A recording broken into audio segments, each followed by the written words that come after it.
There are several ways that a person can consider in finding an architect. I think that word of mouth and references is the number one.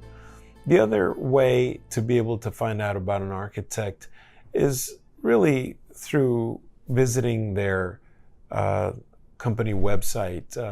This day and age, compared to the old days, it's so much easier to be able to find out more about the firm. Once you find the basics, like online, for example, and the type of architecture that you are interested in having an architect develop for you, you can start there online. You might be interested in a residential architect or a commercial architect or hospitality or hospitals.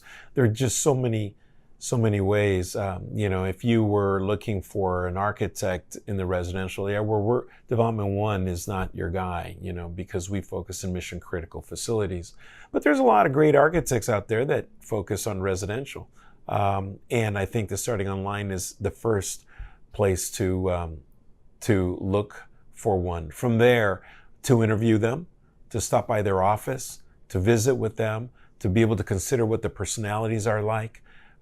If indeed a relationship can be found, common ground within the ideas, if it's truly a good fit for you to be able to have this architect work with you. The other way to do that is through the professional associations out there, like for example the American Institute of Architects.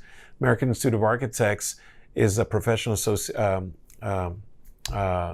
organization that most architects belong to, so that they are able to find a directory of architects in the vicinity of where the client might live. So those are a couple of ways to be able to find an architect. I think that the things that a business should keep in mind when finding an architect is, number one, if they specialize in type of work that they want them to do. Whether it be residential or commercial, offices, hospitality, hospitals, medical, depending on what that is the number one criteria.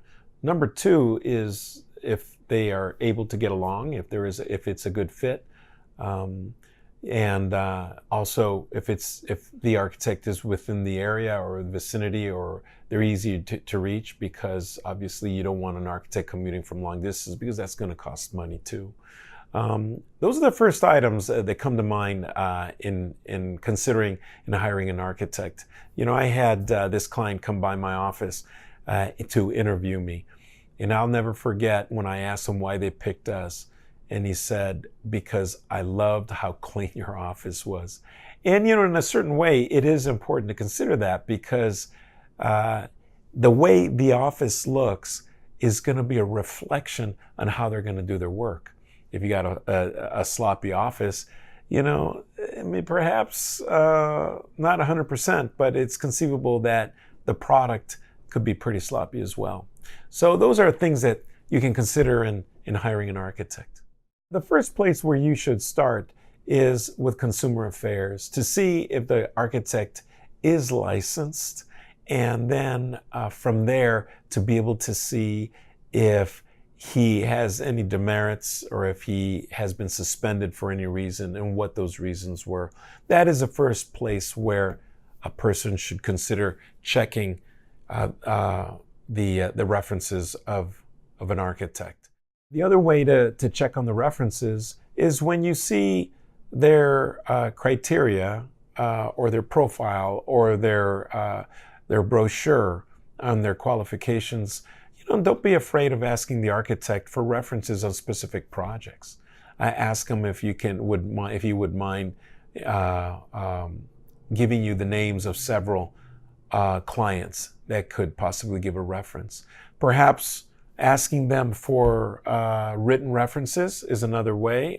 Here at Development One, we have binders of references, from our previous clients that we're able to show our clients if they should ask.